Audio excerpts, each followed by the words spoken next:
All right, good afternoon to everyone who is with us in Taiwan now, and good morning to our friends who are now far in India. I'm today's host, and I'm Peyton. We are really happy to have Dr. Vinod from our partner university, SCMS, to deliver a special talk to us on the topic, Machine Learning Approaches for Detecting Malicious Code.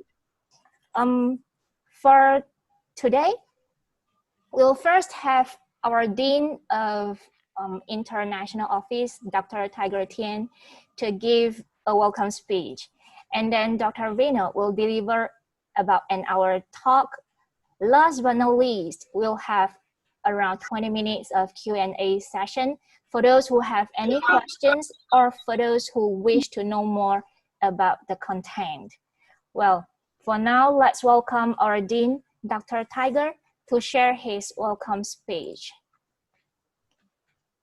So can everyone hear me right now? Yeah, we can. Hello, everyone, and good afternoon in Taiwan here, and good morning to our friends in India. I'm Tiger Tian, Dean of the International Hong Kong University. And on behalf of the school, I sincerely welcome all of you to join this special talk online with us. And as you may know, Hong Kong University has been working with SCMS India since last year, and we've done a lot of things together. And we will continue to work together even with this, whole world lockdown situation of coronavirus. And thanks to the internet, people in the world can be connected without seeing each other. Like right now, we don't actually face each other, but also because of the power, people are more and more concerned about the security and the privacy problems. And when we are serving on the net, and it's all the today, we're honored to have Dr. Vino from SCMS to give us a special talk on cybersecurity. Dr. Vino is an expert in information security and machine learning, and he holds a PhD degree in computer engineering, and he is currently serving at SCMS as the professor and the dean of research. I'm sure we are going to have a very wonderful learning journey with Dr. Vino. So let's get started. Welcome, Dr. Vino. Thank you. Good afternoon, everybody at Taiwan, and really thank you for the great opportunity. So I'll share my screen. Okay. Is it visible? Yes, yes. Yeah. So we start the lecture, and the topic that I chose today is something that I've been working for a couple of years, which is like machine learning for detecting malicious code. Primarily in this lecture, I would be focusing on two different types of files. One is like the Windows executable, and next one is Android. And then we'll see how we have applied our research problems on these two file types. And we will, towards the end of the lecture, we will learn about what are the current open research issues.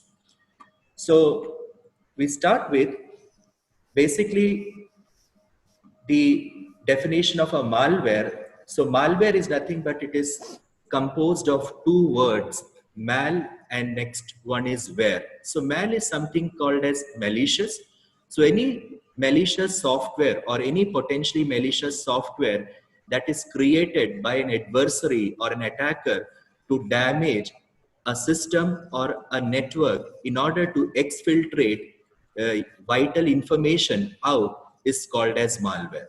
So we can say that a malware is a set of instructions that is run on a computer system or a mobile phone, and this particular instruction or a program does the activity what is intended by an attacker. So we see a famous definition by Moser et al. So malware is nothing but it's a software that deliberately fulfills the harmful intent of an attacker. So these are the commonly known malware to us, and we would have had learned through the literature.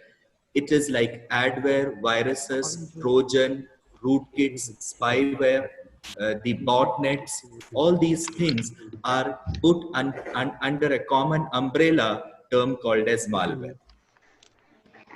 Basically, there are two strongest category of malware which researchers both in industry and academia are focusing, and that is called as polymorphic malware, and another one is metamorphic malware. A polymorphic malware is a set of malicious code that changes its appearance.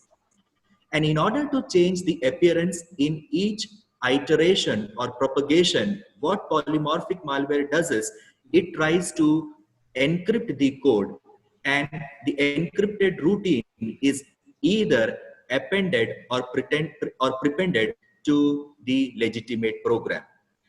And during the runtime, this encrypted payload is decrypted. And what happens is that when the program comes in the memory, the decrypted code itself acts as a signature, and the antivirus can get hold of it. So the antivirus can detect a decrypted code when it comes in the memory.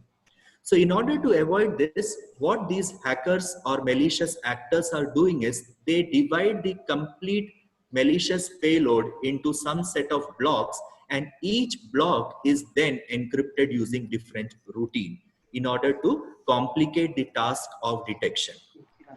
There is another set of strong malware which is called as metamorphic malware. These are the classes of malware which have the same functionality. So it means that the variant of the malware or the species of the malware have identical functionality, but the structure or the code will be different. So if we do a pattern-based analysis on the structure of the code, the antivirus will be defeated because each variant will have different structure. So if we try to understand a metamorphic malware, on the left side we see a variant, and each rectangle is shown by different color, means that each are different section of the code. And in the next variant, what happens is you can see that these codes, these section of the blocks are permuted, and these permutation happens through certain jump instruction. And the permutation is guided by a metamorphic engine, which is usually kept small. Otherwise, what will happen is the antivirus itself detects the metamorphic engine, and metamorphic engine becomes the signature by itself. So you can have many variants of a given malware by doing certain sort of code morphism, and this is technically called as code obfuscation. So what happens is the variants are different in structure, but if we do a functional analysis on each variant, it will be always identical. So in short, a metamorphic malware contains a metamorphic engine, and the primary functionality of a metamorphic engine is to take a malware and open the code of the given malware, which is done through a disassembler. And it will insert certain garbage code so that the pattern-based detectors or the pattern-based antiviruses are fooled. So the metamorphic engine applies different code obfuscation or code morphing techniques, which are called as instruction swapping. So independent instructions, the instructions which are not dependent, they can be swapped. Also, there are certain instructions which are equivalent. For example, a move instruction is equivalent to push and pop. So what happens is move is replaced by push and pop so that the signature changes. Then the complete flow of the program is altered using the branch instruction, and finally the entire payload is compressed and it is launched.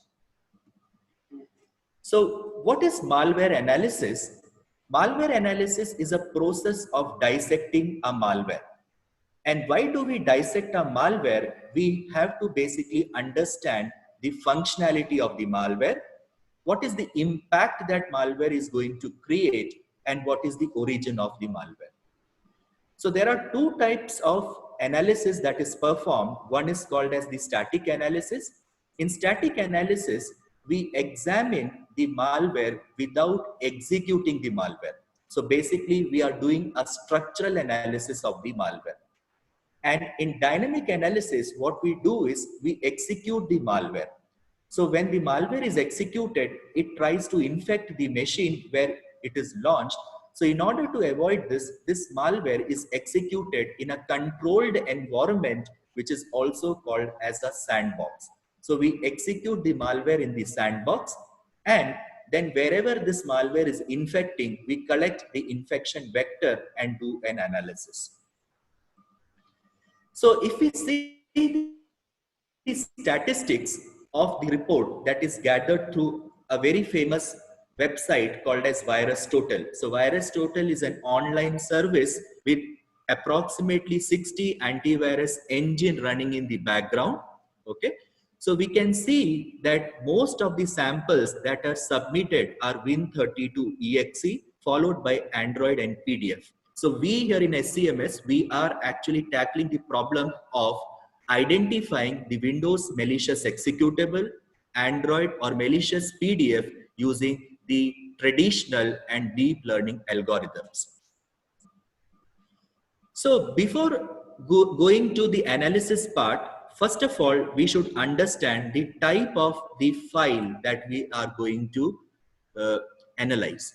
So in case of Windows, it is called as portable executable. So a 64-bit Windows operating system, the executable is called as PE32+. So the Windows portable executable file consists of certain components. Then these are called as the DOS MZ header, which actually is the signature for the DOS header. Then we have the portable executable header, which shows the properties of the file as to how many sections of the files are there. Then what is the timestamp when the file was created, on which machine and operating system it will be executed. Then the section table contains the information about different section. Like in a portable executable file, we have a data section which contains the information about uninitialized and initialized data variables. .text section contains the actual code of an executable, and a resource will contain the resource file. And this .text section actually contains the original entry point of the program, and the malware authors, what they do is they try to change the original entry point so that it points to the malicious code. And after the malicious code is executed, a jump is given back to the legitimate code. So one of the prominent attacks that are done by hackers are called as the import address table hooking. Now, what is an import address table? It's a structure which contains a list of pointers. And what are these pointers? The pointers corresponds to the address of the dynamic link libraries or the names of the function and addresses of those functions. So what an attacker does basically by creating a rootkit like of a malware is they try to override the address of the legitimate function with the address of a rogue function. So what happens is, we can see in the next slide, suppose originally if we talk about a legitimate program, and if I have a function called as a message box, what happens is whenever our application calls a message box, an index is done to an import address table. From the import address table, the address of the message box is fetched, and then the legitimate message box code is executed. Now what the attacker does is, now whenever a message box function is actually called, then the actual address of the message box is overwritten with the rogue address. So which is the hooked code of the message box. So what happens is a jump is made to the hooked code of the message box. And once this rogue message malicious code is executed, a jump is again made to the original legitimate message box code. So what happens in this case is the users, whenever they call a message box, they feel that they are actually running the legitimate code. But in between, you would have seen that a malicious code is executed and then the control is transferred.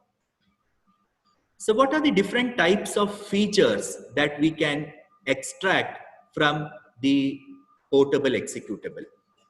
One of the common and the first analysis that a security analyst will do is to check for the strings. So when given an executable, we first check for the strings. And what are we actually investigating while we check for the strings are whether a malicious code is looking for special file path, a domain address, IP address, certain commands, special keys. And this can be investigated through certain sys internal tools, and one of the famous tools which is provided under this is called as strings. So let's see an example of how we can find out a string. Now this is a code, this is a malicious executable. 1.exe is a malicious executable. What I do is I execute a command string -a onto this malicious executable. You can see when this particular string command is executed, it will generate a list of output.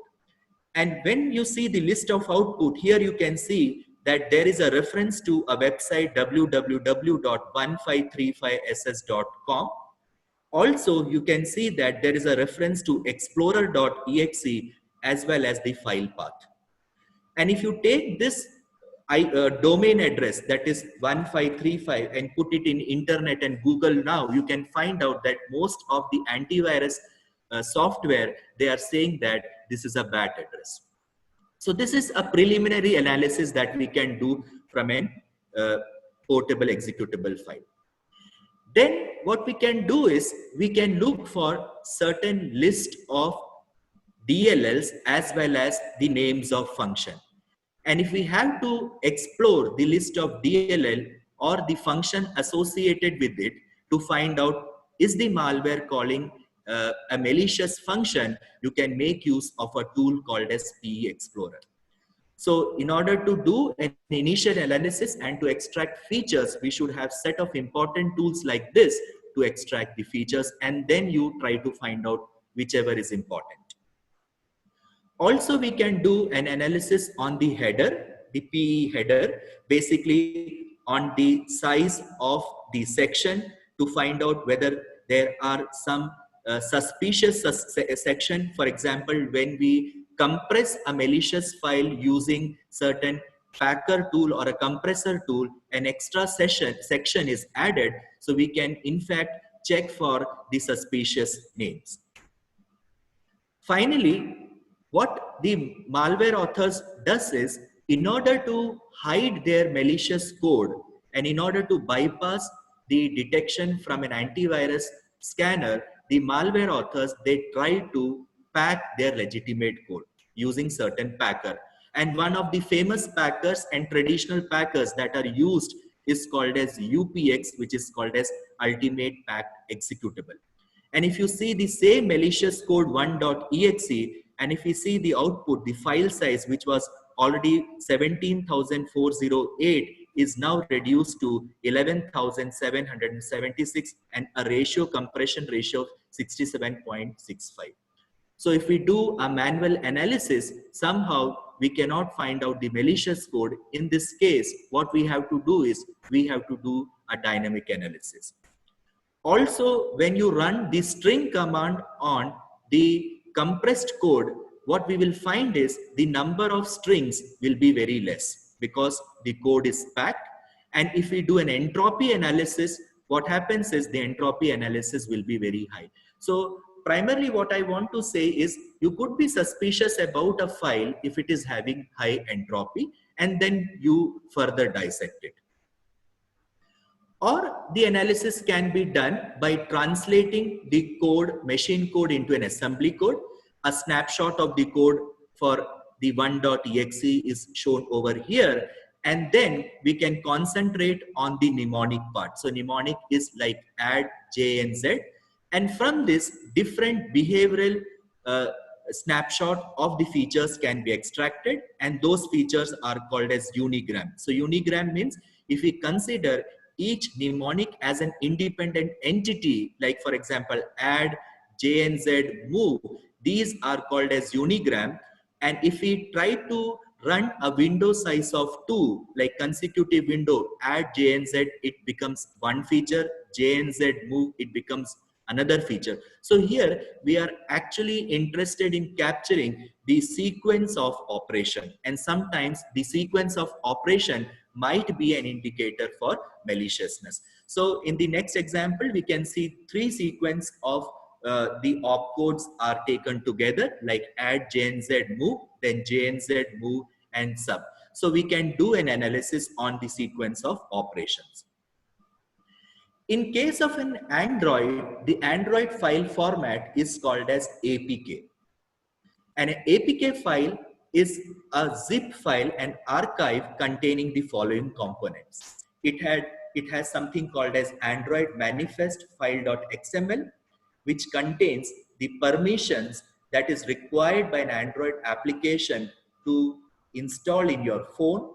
It contains the hardware and software features. It also has the package information. The entire bytecode of an app is represented in the form of classes.dex. So it's a Dalvik bytecode.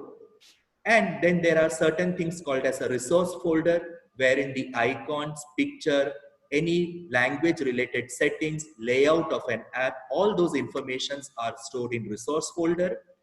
The app can also be developed using the native libraries, which is written in C or C++. So that is available in the lib folder. And then every app is signed. So the application signature and the certificate is present in the meta INF folder. So each of these components of the APK file can be investigated in depth to understand whether a file is legitimate or whether it is malicious. So if we take the case of an Android APK file, so from the manifest.xml, we can extract permissions. So permissions can become a feature. We can extract the hardware and software features. We can also look for intents. What are intents? Intents are the message passing mechanism which is used by the Android application to talk to the different components inside the same application, or it can be used to communicate as an interface between multiple applications. Then you have services, broadcast receivers and applications. The bytecodes are actually reverse engineered or disassembled into a code called as Smalley opcode. So we can do an analysis of the low level attributes which are called as opcodes. We can also think about whether the number of Smalley files in the malware files are greater than or it is lesser than in case of our benign opcode. You can in fact do an analysis of string. There are a lot of literatures where people have done analysis on the application metadata. For example, by seeing the number of downloads, the reputation of the application description, who has created the application, how many times the application is downloaded. So these constitute static features because here we are not running the app. Also, a detailed analysis can be done by running an Android application on an emulator. And while running an emulator, the application, what it does is it will send a request to the operating system, and that request can be hooked through certain system call tools, wherein we can actually hook the system calls, or we can also look on the network traffic. By network traffic, we can concentrate on special protocols like HTTP or DNS. We can look for the size of the packet, the size of the data that is coming from the receiving end. We can look for the encrypted packet, because there are a lot of studies, even if the data packets are encrypted, but the type of operations that we do through the Android app can be in fact identified. Suppose if I have a Facebook app and if I do a like, that like is also creating a special form of a spike. So we can do analysis on that. So let's briefly understand what is the difference between artificial intelligence and machine learning so that we start with the analysis of malware using machine learning approaches. So in case of a classical AI program, what we have is we have two input. One is called as the rule set that we know and an historical data. And through an artificial intelligence system, what we are trying to do is we are trying to find out the answers when the rule and the data is known to us. However, in case of machine learning, we have a historical data available with us. We know the answer, but we are trying to infer the rules. For example, if we see today's climate, the data may be in the form of like the climate is cloudy. So whenever the climate is cloudy, we say that it is going to rain. But can we extract more rules? For example, if the temperature is cold and if the wind is blowing high, then we can concatenate all those rules and then we can find out again that the answer is again the weather is going to be cloudy. So machine learning approaches, basically what they do is they collect a large historical data and they have the known answer with them, and these algorithms try to infer new rules for predicting the new samples. So the machine learning algorithms can be primarily categorized into three. One is called as a supervised learning, unsupervised learning, and reinforcement learning. And the supervised learning can be further classified as classification and regression problem. And in classification, you have many applications. One of the application is image classification. Whether the picture that you show is a picture of a dog or a cat, whether the text that we write has got a positive sentiment or a negative sentiment. Next type of a problem is called as a regression problem, in which the output is always continuous. For an example, given the dimension of a room, can we predict the price of the house? So such problems are called as regression. The second set of the category of machine learning problems are called as unsupervised problem. And in unsupervised problem, again, we have two dimensions of problem that we need to solve. One is called as clustering and second one is dimensionality reduction. In clustering, basically, we are trying to find out certain groups.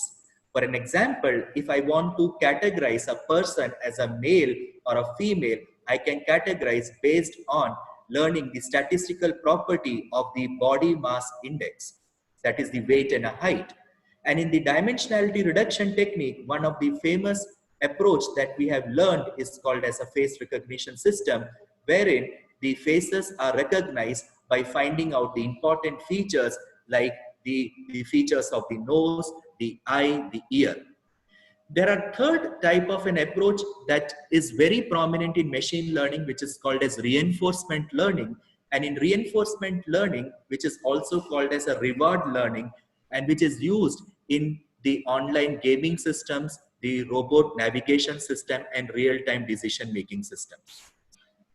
So why is machine learning so popular in malware analysis? There are few reasons for machine learning to be prevalent in malware analysis. One of the reasons is machine learning has evolved over the years. And the systems that are there, which is for machine learning as service, it has shown to have increased accuracy and scalability. And machine learning has found predominant application on the day-to-day computer vision and natural language processing application. In case of malware, why it is so used by the researchers are because there are lot amount of data set that is available for the researchers and the industry specialists to work on, which are already labeled by security analysts with that a given file is malicious or legitimate.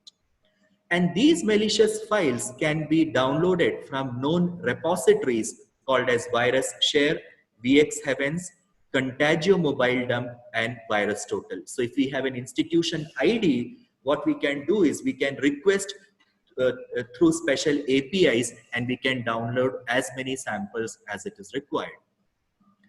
Further, we have also witnessed that the computing devices that we are having now is getting more powerful, and also the price of the computing devices are becoming less. So they are cheaper. So hence, what is happening is the time required to build a machine learning model is decreased, and that is how machine learning has found a place for malware analysis. So if we look at the general pipeline of a machine learning, a general machine learning pipeline, it starts with a data set collection. So the first and foremost thing, if we have to solve a malware analysis problem or malware detection problem, is we should have as much large data as possible from the known repositories, or we can have a non-discretionary or an NDA with some special security firms, and we collect the data from the honeypot. After the data is gathered, the next important thing where the researchers spend most of the time is data preparation and data pre-processing. Whatever is not required from the data is actually removed. And then some features are extracted, as we learned certain features in the previous slide. After extracting the features, what we do is we try to find out what features are more prominent. Okay, we cannot collect all features because then the dimensions of the feature space will be huge. So we try to collect some set of features which can discriminate the samples as malware or benign, which is also called as legitimate. And then we take certain machine learning models or machine learning algorithm, and we train the machine learning algorithm on these features. Once the training is mature, what we do is we try to find out the performance of the model using a reserved set of data, which is called as the validation set. And if the performance on the validation set is good, what we do is we deploy the machine learning model, and finally the machine learning model can be used as a machine learning service through certain APIs, and we can predict the unknown samples. So first important thing that we need to understand is what is a feature. A feature is nothing but it's a characteristics of an object or an instance. And the feature could be either quantifiable or it could be non-quantifiable. But it is an information that is potentially used to identify a sample or an object. So if we see an example over here, you can see two pictures of a flower. On the left hand side is the picture of the rose, and on the right hand side is a lotus. And if we want to separate these flowers through a machine learning algorithm, the simplest feature could be the color. So we say that if the color of the flower is red, then it is a rose, and when the color of the flower is white, then it is like lotus. Now the situation changes. We have trained our machine learning model with a weak feature which is like color.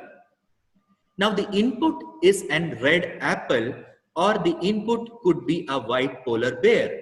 So what happens is, if you give a new sample which is an apple or a polar bear, your classification algorithm will classify apple as rose and polar bear as lotus. So what we understand is a single feature is never useful for classification.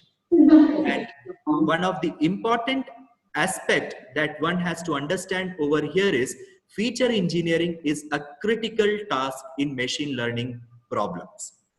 And the set of features, if it is combined, they are called as feature vector. And the number of features in the feature vector is called as dimensionality. So as a machine learning researcher or a specialist, what we need to do is we have to somehow find out the feature vectors corresponding to the sample such that they are discriminant. So suppose there is a set of flowers which are lotus or set of flowers which are rose, we have to find out some set of features such that we can differentiate them. So in case of malware analysis, so this is the taxonomy of the feature that came to our mind. So the features can be divided into two categories. One is the static feature, another is called as a dynamic feature. Static feature means that features extracted without executing the malware. And dynamic feature means that the features that are extracted while executing or while running the malware in a sandbox environment. So in case of static feature, as we saw, we can extract strings, and from these strings, we can find out the entropy of certain strings. So if the entropy is higher, we could flag a particular file as suspicious. And if the entropy is low, we might think that the file might be legitimate. But these attackers are so smart that they try to insert certain bogus code so that the entropy of the legitimate file looks as if it is equal to the malicious file. So they pad it with some number of zeros. Second type of analysis can be done on bytes. So you need not find out the string. You can directly take the hex code of the malicious file and you do an analysis, and you can do an analysis of byte n-grams. So byte 1 gram means you consider 1 byte, byte 2 gram you mean consider 2 byte. Now, we are also looking at one of the important problems in machine learning, that representing malware as images and training the image file of a malware through certain traditional and deep learning algorithms. So which is called as malware visualization. Also, we can do an analysis on opcodes that we have seen, and we can create a control flow graph of the opcode or a flow graph of an opcode. Finally, we can do some analysis on the sequence of the API call, and we can also have a function control flow graph of the API call. In dynamic analysis, what we can do is we can do a memory forensics analysis of the malware, and this can be primarily done through a very famous tool which is called as volatility. So what we do is, if we have a function, we try to find out the status of the processor register before the function is called and the status of the same processor register after the function is called. So we try to keep track of the difference in the processor register before a function call and after a function call. Likewise, what can be done is, whenever a file is executed, there are certain set of instructions that particular executable will be calling. We can create a control flow graph, or we can do a sequence analysis on the instructions.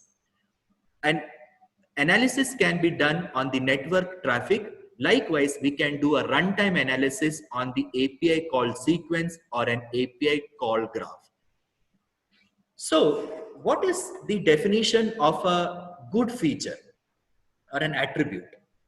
If suppose we have a 2-class problem or a binary class problem like malware versus benign, we will say that an attribute is insignificant if it is occurring in lesser number of samples in both the classes.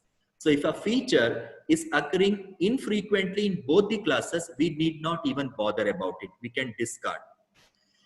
But if the feature is occurring with the same frequency or the same amount in both the target classes, then also it is infrequent. For example, if I take an API called as find first file, it is occurring for 100 times in the malicious sample, and it is also occurring in 101 times in benign sample.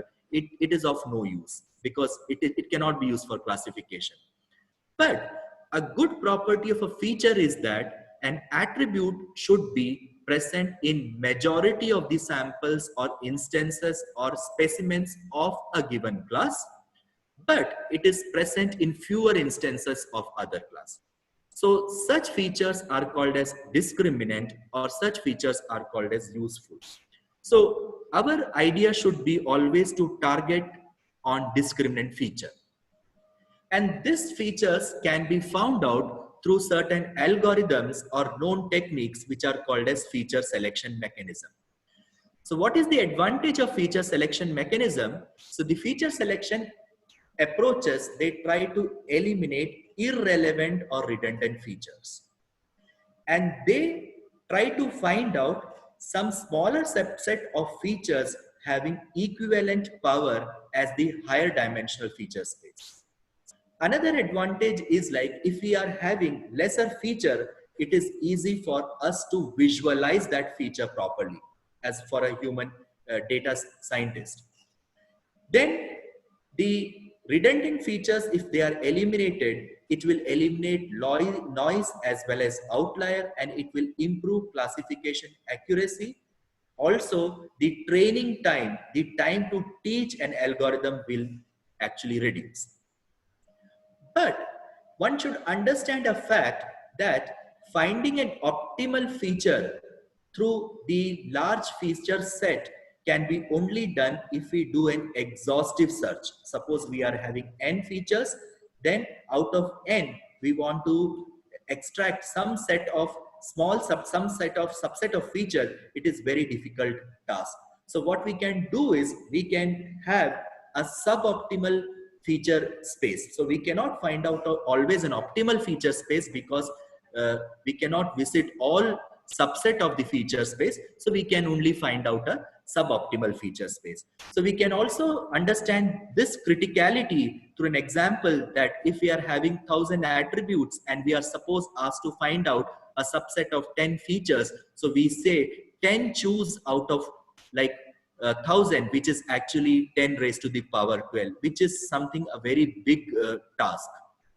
So a feature selection process can be understood through a diagram like this. So we are having 8 attributes and n sample. So after we apply the feature selection approach, we might get some features like x2, x5, x6 that is having the same classification or prediction power that is equivalent to considering all 8 attributes. So basically, there are 2 types of feature selection algorithm. One is called as a filter and second one is called as a wrapper. In filter approach, we start with a set of all feature and then we try to find out a subset of feature through certain statistical methods or an information theoretic method like entropy or mutual information. And that subset is given to a classification algorithm and the performance of the classification algorithm is determined. But in case of a wrapper, what we do is we give the complete set of feature and we take the help of a classification algorithm to find out a subset of the feature. So every time the subset of a feature is collected, we try to find out which subset of feature is giving highest accuracy, and that feature space is used for future prediction.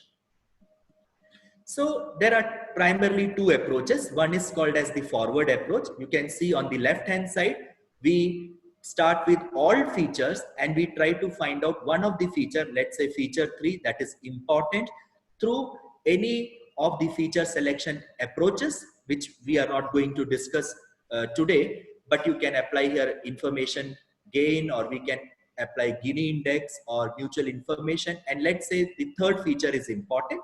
Then we try to combine this feature with all other features. So 2 features we consider, and again we evaluate the prominence of the subset, and then we combine it with the 3 features. This is done until we find out a subset that is more useful for classification. Then there is another approach which is called as recursive feature elimination, which is called as the backward approach. We start with a complete feature space, and then from this feature space we try to find out one feature that is not informative or that is not important. We eliminate it. So we can then find out like that in the second round we have 4 features, 1, 2, 3, 4 at the top, 1, 3, 4, 5. We try to find out all combination of 4 features, and again we rank the subset. And finally, from this rank subset, we will eliminate one feature that is not important and we move further. So this is called as recursive feature elimination. And what we do is then we find out a subset of features that can be used for classification. Once the features are obtained after getting the feature selection algorithm, we now try to construct the classification model, and the classification model can be constructed using unsupervised learning or supervised learning. So in a supervised learning, what we do is each sample that we are having, which will be labeled either as malware or it will be labeled as legitimate. So the correct label of the sample should be already known to us in advance, and this labeling should be done by expert, which is actually a tedious process. And this supervised learning task is also called as the predictive data mining technique, wherein what we try to do is we try to induce the models or theories from a given classification algorithm so that we can try to predict unseen sample. So we can understand this through an example. On the left hand side, we can see that there are some set of samples which are indicated by row, and there are 3 attributes, and the class is labeled as no or yes. So it's a binary classification problem. So we give this data set, which is called as the training set, to an algorithm, and the algorithm learns the properties of each vector. And it is after that it will be mature and it will become a model. Then in future, what we do is we will prepare certain samples, and you can see that the class labels are written over here question mark, and it is subjected to the model, and the model will convert this question mark as no or yes. So the point to be noted here is that each sample, whether it is malware or benign, should be already labeled by some security expert. The second category of the technique that you can apply is, suppose you don't know the label corresponding to the sample, then you can go for unsupervised learning. We can apply hierarchical approach or certain non-hierarchical approaches for learning, like k-means or like k-medioid, or a hierarchical approach like agglomerative clustering. So basically what we try to do in this approach is we try to find out we try to group the samples based on the intrinsic properties of the samples. So maybe like the number of times a particular API is called, number of times a permission is called, number of times a system call is called, the size of the network packet, so and so on. And such techniques are also called as descriptive data mining techniques, where one is interested in estimating the hidden patterns from the given data. And then through this statistical property, we try to associate the labels, and labels are nothing but the cluster labels. So this can be understood through a diagram like this. So we can see over here, there are 3 clusters. So when we do a clustering or grouping, one of the important things that we have to understand is we have to reduce the intra-cluster distance. So that is, the distance between the sample within the cluster should be minimized, but the inter-cluster distance should be as high as possible. So that means the distance between the like the cluster of malware and the cluster of benign should be as high as possible. So here we have to find out some important features. So I will try to emphasize on 2 problems that we solved. One of the problem we solved using the Android program, that is detection of the malicious program using the manifest file and opcode. So this work is on static analysis. I will quickly go through this so that we can cover more information. So here the objective was to classify a given program as malicious or benign, and we collected the malware file from an open project called as Drebin, which contains around 5,660 malicious files. And the benign APK files or benign applications were collected from Google Play Store. Since we are extracting lot of features from the manifest file and the smally files, which are opcodes, we train our model through different features. So you have multiple models. So we investigated in this work, like which model is actually effective for classification, So in order to find out which model is effective, we have to find out which category of feature is effective. So we developed certain feature selection approaches. So which you can actually read through the literature. And then finally what we did is from each feature space, we found out the prominent feature. We took the union of all features, which is called as multimodal malware detection approach. We trained our model and then we evaluated the performance of our model. So this is a quick diagrammatical representation. We started with the data set. The data set is disassembled to obtain two types of file. On the left hand side, you can see manifest file. On the right hand side, you can see dex file. Dex file is the Java bytecode. We use a tool called as AndroGuard to read the manifest file so that we can extract permissions, hardware components, app components, filters. And from the dex file, we extract opcodes, number of SMALI files, and strings. Then we prepared the training set and the test set. The training set constituted 60% of the population and test set constituted like 40%. And then we applied feature selection 2 times. Like in the first time, we found out features that are more correlated to the class.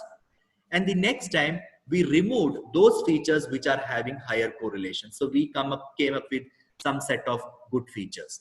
And we trained 3 classification algorithm, primarily 2 tree-based algorithm. One is called as random forest, which is based on the ensemble approach or majority voting, rotation forest, and a support vector machine, which tries to draw a straight line between 2 samples. So we experimented on 3 data set. So which you can see over here in the first data set, we took 1,464 benign and 954 malware. One important thing in the experimental design we should consider is always the number of benign programs should be kept higher than the malware, which is a realistic approach. And in the second set also we took the same number of sample, and the third set we took some lesser number of sample to understand whether the class imbalance problem is also found out. And we took some evaluation metrics, which is called as the false positive rate, precision, recall, and F measure, which is computed using the contingency matrix. So the definition of true positive was malware, which is correctly classified as malware. False positive is benign, wrongly classified as malware. False negative is malware, wrongly classified as benign. And true negative is benign, classified as benign. Also, we estimated the area under the curve. And if the area under the curve is larger and it is nearing 1, we mean that our model is very good. And this is a quick snapshot to show that our classification accuracy is like somewhere around 99% for linear support vector machine, and rotation forest not performing well, but since still the F measure is 95%. So this is one of the work that we submitted which was published in Journal of Computer Virology and Hacking Techniques.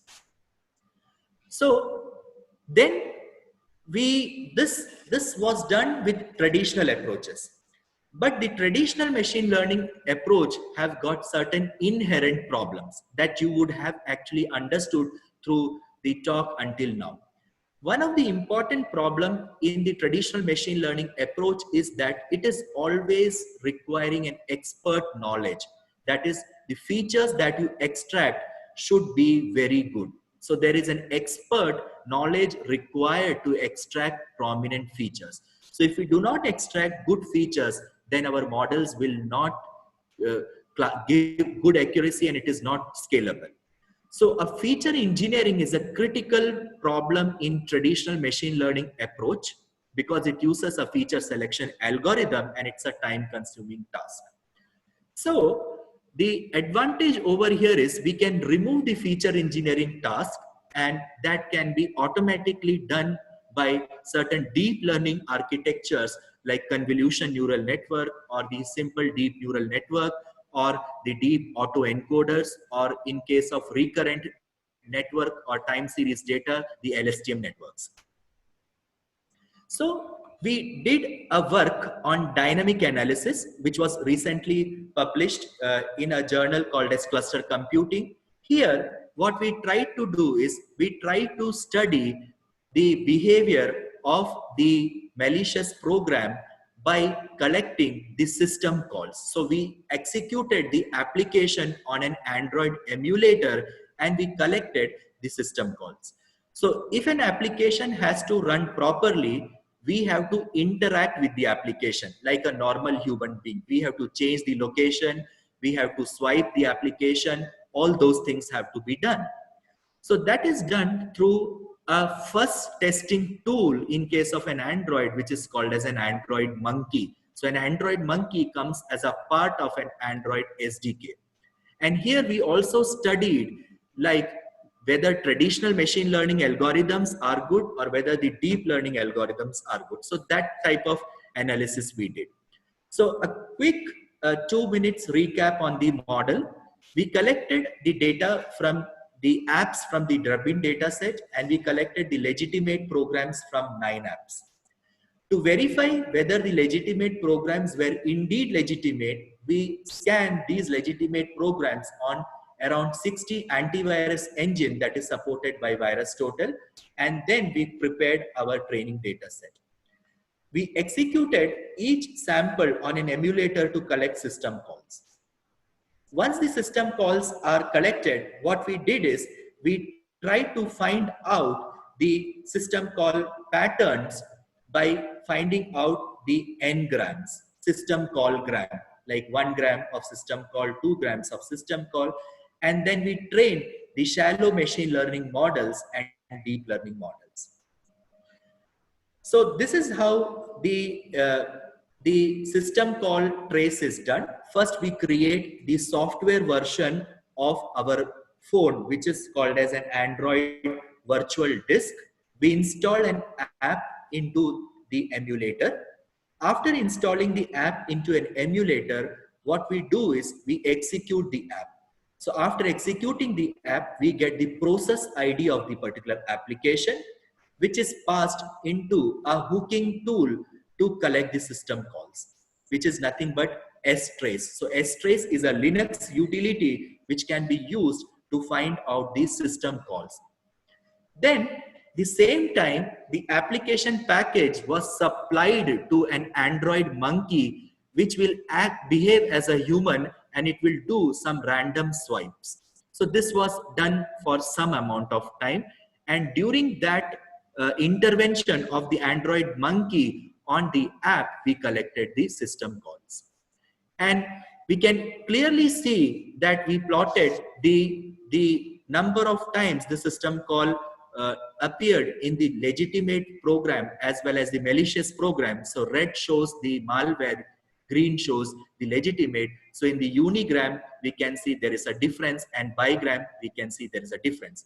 So one important point that I want to take from the previous slides is that a feature is important if it is occurring on one of the class in the majority of the sample, but is occurring in the fewer instances in other class. So you can clearly see that there is a difference.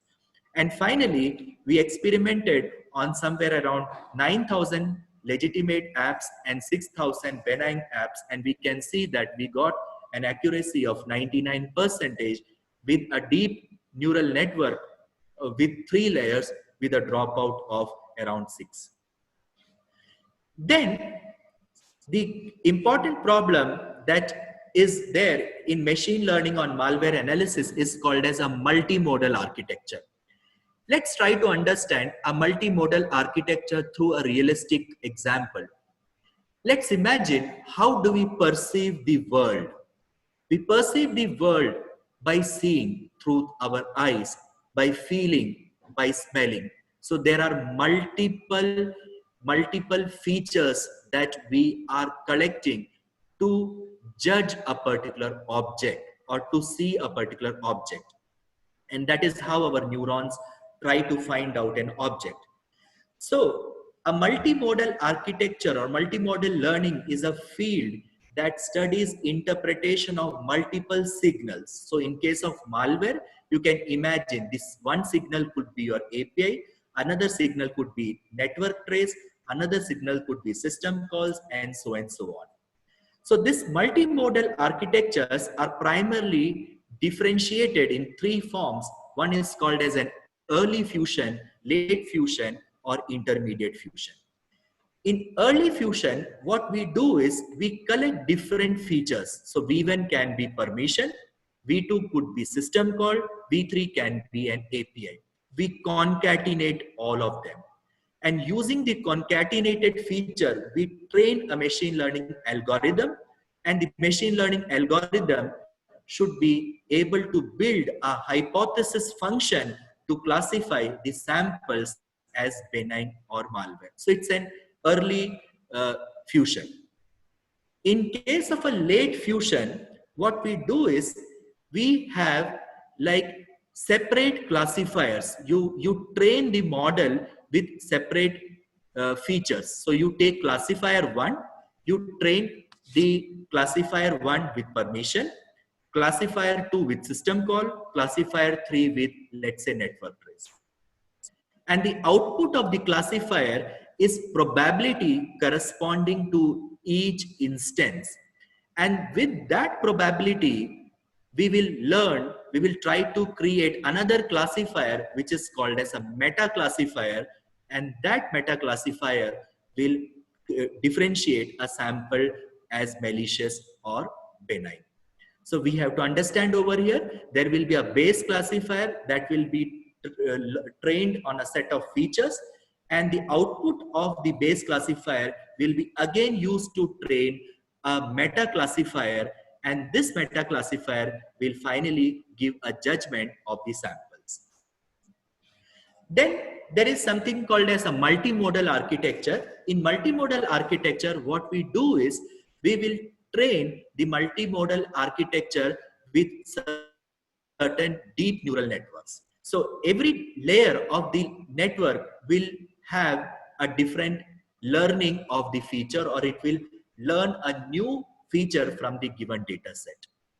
And these features that it has learned from different hidden layers are concatenated or fused, and it is again given to a new set of hidden layers, which will try to learn higher level patterns from the lower level patterns. So you can imagine that the lower level patterns may be the edges of our eyes or nose, okay?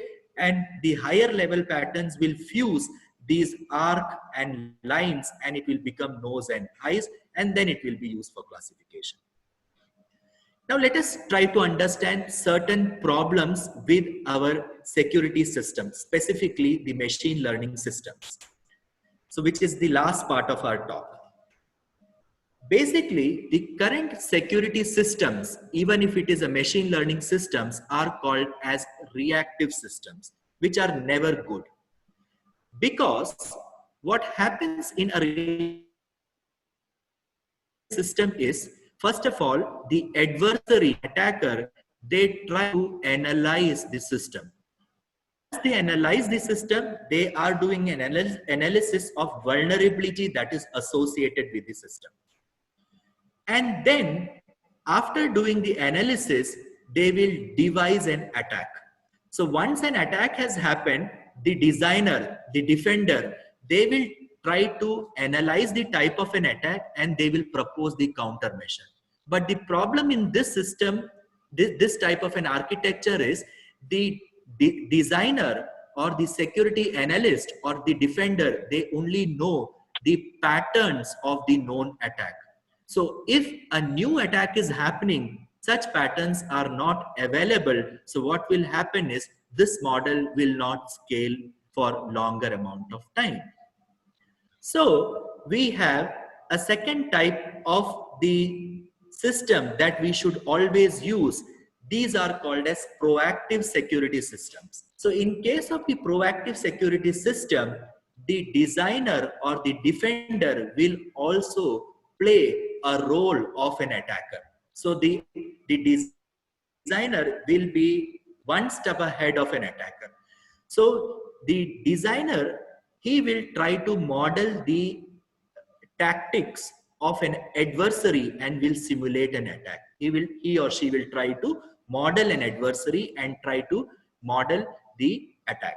So based on the attack feature, what happens is the designer will evaluate the impact of the attack, and based on the severity of the attack, they will develop the countermeasure.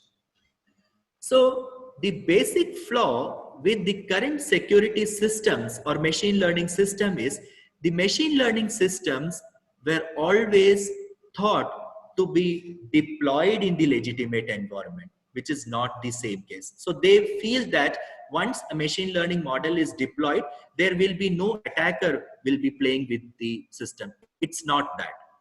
Another thing is they also assume that the training and the test data, they come from the same statistical distribution, and the test data will not evolve. That means once you train the model, you feel that the test data will have the identical distribution as the training data, which is wrong. Okay, so the data source is not depend on the classification, and the noise are always random. Okay, so this is one of the example from a computer vision perspective, which is now also applied on the malware.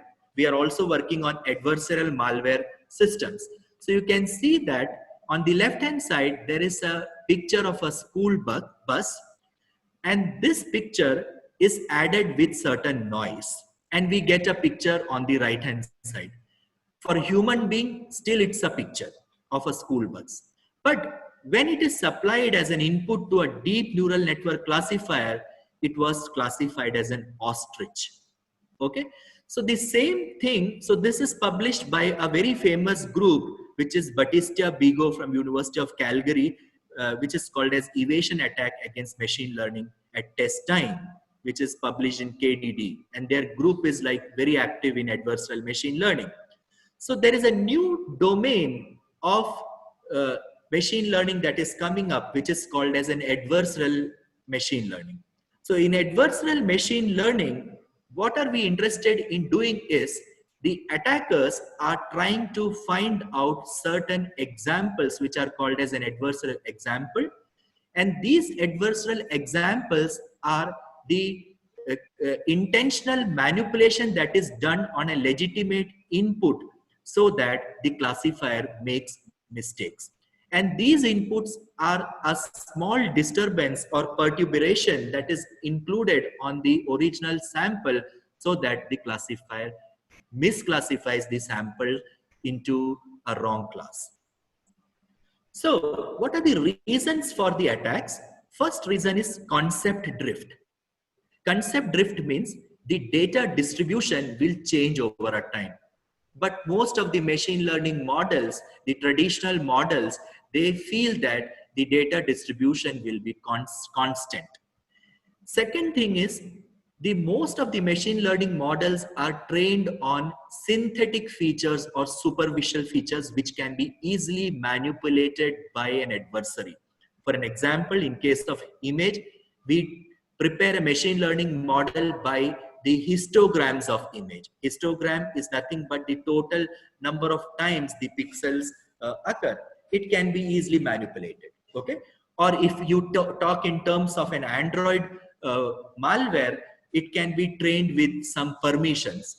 Now you have the Android malware which is also having the same permissions as a legitimate file, so it can be easily changed. Also, when we have a higher dimensional feature space, the vectors of both the classes, the legitimate class and the malware class, are identical. So a small perturbation can be done to fool these classification systems. So what are the different threat models? So there are three types of threat model. One is called as a white box attack. In case of a white box attack, the attacker or an adversary has complete knowledge of the system. By complete knowledge of the system, the attacker is aware about the training set. The attacker is aware about the classification algorithm, how the features are represented, and what are the weights of the architecture.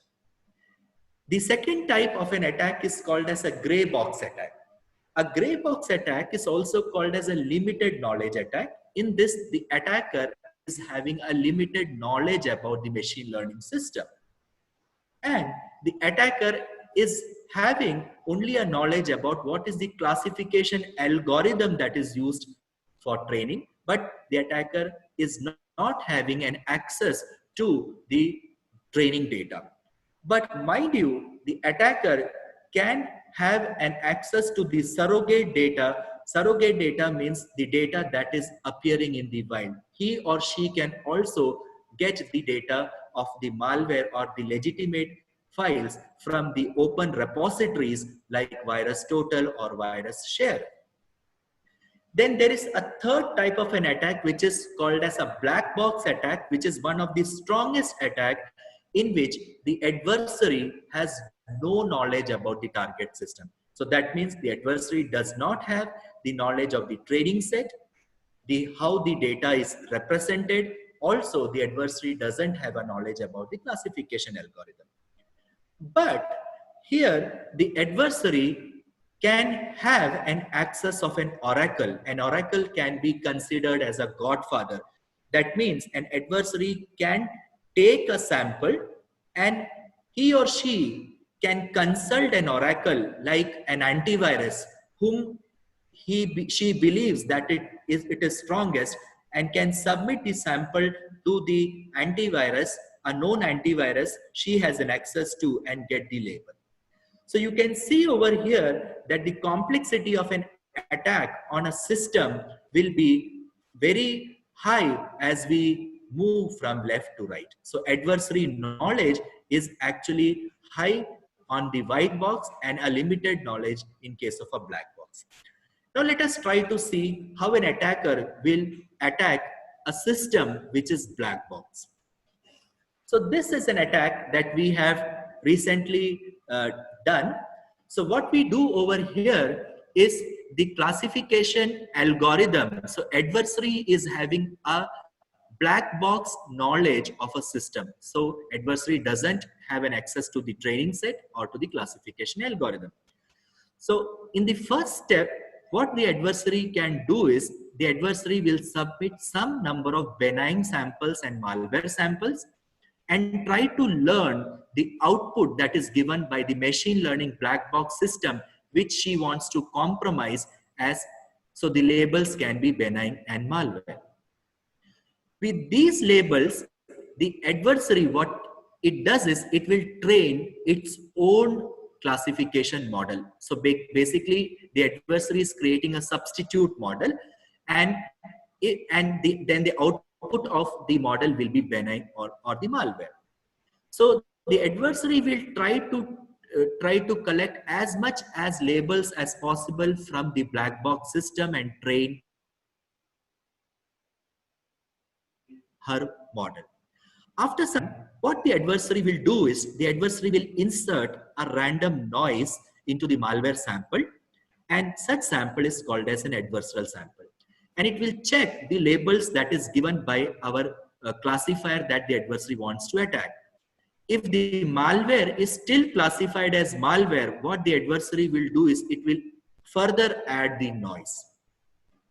And it will try to find out a time when the black box system which she wants to attack classifies the sample as an adversarial sample. That means it will get a label like benign as well as adversarial.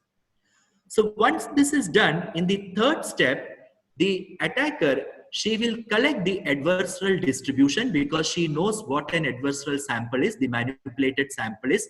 Again, she will submit it to the system she wants to attack.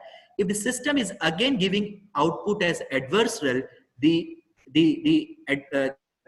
attacker now have gained a knowledge that the black box system can be compromised, because now she can generate new distribution from the substitute model that she has trained, and she can just change the noise value and ultimately the malware will be fooled by the attacker on a black box system as benign. So this is one of the attack that is done. So what could be the countermeasure? The countermeasure for an adversarial attack is nothing but adversarial training. So what I meant is we as a defender should stand at least 10 steps ahead of the attacker. So we should actually consider the malware detection problem not as a binary classification problem, not like binary malware versus benign, but instead it should be considered as a 3-class problem like binary, like malware, benign, and adversarial. So what defender should do is defender should try to create as much adversarial sample as possible, train the model on 3 labels, that is malware, benign, or adversarial. So in that case, what will happen is whenever an attacker is submitting an adversarial sample to our model, the model will label the new input as adversarial sample so that we can block the attacker. Another important aspect that one has to understand is when we deploy a machine learning model as a service, we should restrict the number of queries that the attacker can actually make up with our system. So attacker should not be given a freedom to submit millions of queries. It should not be given. Like if we have a Gmail, after we do 3 or 4 times we type in the wrong password, the Gmail becomes suspicious, something like that. So a minimum threshold should be, a maximum threshold should be fixed. Okay. Another thing that people have been studying in case of an image classification problem is that we reduce the dimension of an image through a dimensionality reduction technique that you can go through, which is very famous, which is called as a principal component analysis.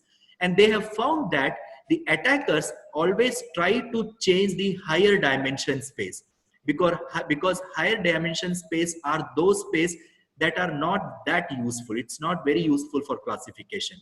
But in case of an image, if you change the lower dimension space, which are actually your principal component, so you can feel the distortion in the image. So they always check the higher dimension. So we can concentrate on the higher dimensional space. Let me end my presentation with the open research issues in malware classification. First and important problem in the malware classification problem is a class imbalance problem. A class imbalance problem is a problem in which the machine learning system will favor a set of samples that is like having more number of classes. Like for example, you have a class which is having more number of samples. And so your machine learning model will be always biased to it. So what we can think over here is, we can think over here to generate certain synthetic data set. So from the known distribution, we should be able to find out certain distribution from the samples belonging to lesser classes. Okay. Another problem with the malware analysis is like the lack of open and benchmark data set, because the labeling of a sample as malware or benign requires human expertise, and this labeling it takes time.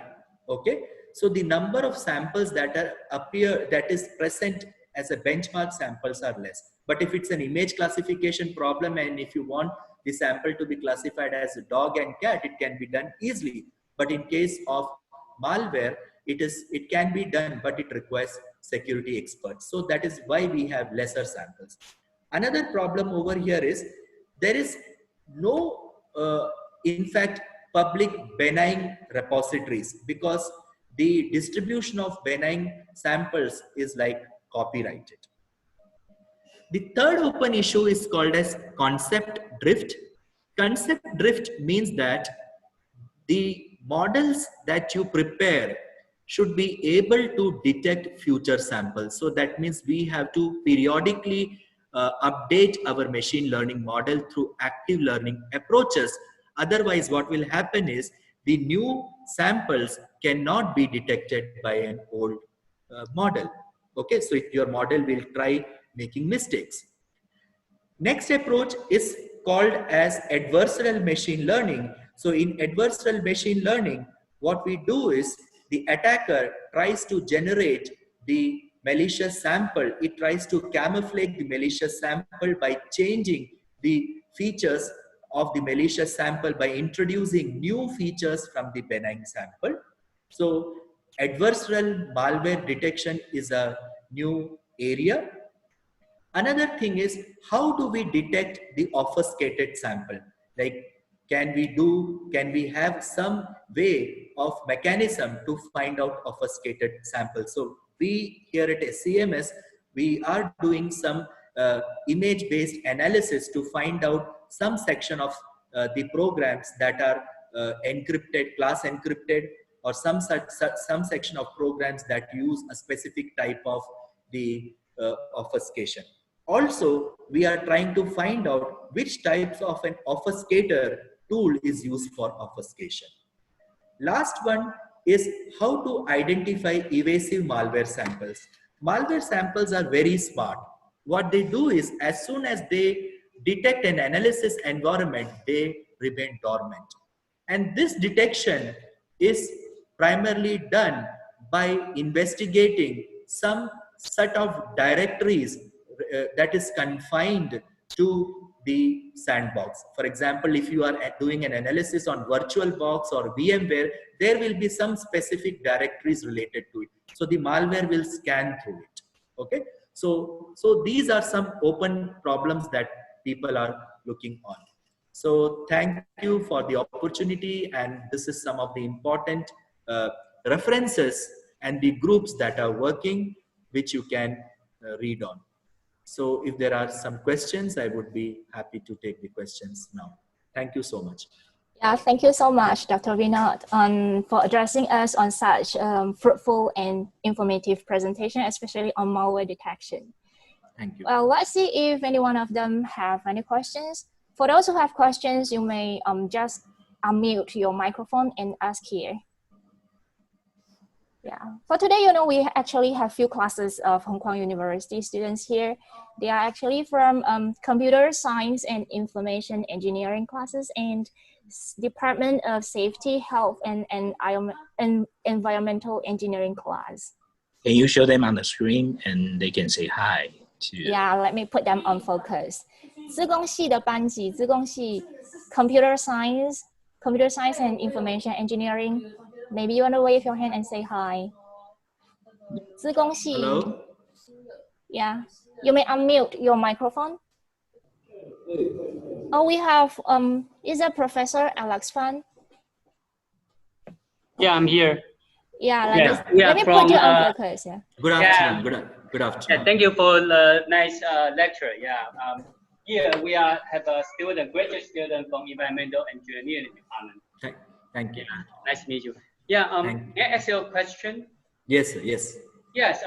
For personally, I work a little bit on little bit R and Python, a little bit for clustering for environmental data, and also a little bit analysis. But do you have any suggestion for environmental or occupational safety engineering student? And in the age of AI or big data, what will you recommend for them to, for beginning to working on this subject? Yeah. So like for the environment student, we are also doing one thesis now. So like what we can do is like we can study the air quality index. Okay. Through the Twitter data. So what we can do is like we are doing here a study wherein what we can do is like we can focus on specific area. Okay, and we can get the temporal analysis of the Twitter data to find out the air quality. For example, like what is the air quality of a particular region, okay, whether it is high, low, or moderate through the Twitter. So the idea over here is can human become a sensor for the study of air quality data? Okay, so then here another issue that you can concentrate over here is, like for example, in India there is a place called as Delhi, then there is another state called as Mumbai. Okay, so the discussion that is happening about the environment in Delhi might be different as compared to that is Mumbai. Maybe like in Delhi they might be discussing more about air quality, but in Mumbai they might be discussing about waste management. So the idea over here is, can we make use of human? Can human become a sensor for environment related discussion? So this is one of the study that we are doing with our master's student. Basically with her, we are trying to identify whether the air quality discussion about air quality that they are doing is actually mapping with the environment data that is given to us by the environment department, the Indian Environment Department. So we have seen a trend about the discussion, that the discussion in the Twitter is more or less inclined with what is the discussion, what is the statistics that is given by the Indian Environment Department. So this could be one of a study that you can do it. Okay, great, thanks. Okay, thank you. Yeah, thank you. Thank Okay. you, thank you. Thank you, thanks. Thank you, thank you. How about our students from computer science and information engineering classes? Any question? 资工系的同学有没有什么问题？资工系的同学要有吗？ So how about the rest of the attendees today? Our friends from India, do you have any questions? I'm there. I'm Dr. Varun from SEMS. Ah, Dr. Varun, hi. Finally. Yeah, hi, Tiger. Thank you so much. Yeah, no problem. Thank you. Yeah, You made wonderful arrangements from this short time. yeah, that's happened. So hope your students have got a lot of facts. So thank you so much. And from SEMS side, I would like to express my whole thanks to the management and the vice chairman. Thank you. No problem. We thank you, and we hope we can continue the cooperation later. Yeah. Even in these tough times, it is very important to keep our cooperation. So probably world is changing to an online phase, and we need to do more of this kind of programs in the future. Thank you. Yeah, sure, no problem. Yes. Yes, we can hear you. Can you hear me? Yes. Yes, we can hear you. We can hear you. Okay. This is Professor Matthew C. I think for you, it's very intensive. I think it's a very Sorry, you're not audible. You're not audible to me. You're not audible to me. Maybe if you want, you can type in the chat window. I can answer the right. question.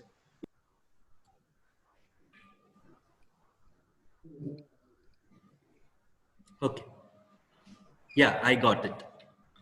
So thank you, Professor, for the nice question. The first suggestion for the students is that they should take the basic course on linear algebra. That is the first thing that that they have to do in order to learn machine learning and AI. First thing. Second is they have to they can take a course on statistical machine learning, and specifically I personally like a course CS 229, okay, which is a course by Coursera on machine learning, CS 229, and which is written by the course is actually maintained by Dr. Andrew Ng, the very famous machine learning scientist. And then the students can also look on to the different projects that that has been posted. So the projects are in the form of the PowerPoint slide as well as the poster. They can take up one of the challenging problem on machine learning, maybe speech recognition, language translation, computer vision, security. So this is like what I feel that they can do. They start with linear algebra. They take a preparatory course on machine learning, that is CS229, which is like free, available in YouTube, and it's there in Coursera. And then what they can do is they can take up some of the projects which are already done, or they can propose some new project. So this will help them build a confidence. If there are people who are not very good in programming and they are not very much interested in programming, they can still do machine learning using certain open tools like Orange or Vega, which is like an open tool. They can use it, and this is like can be applied for deep learning also.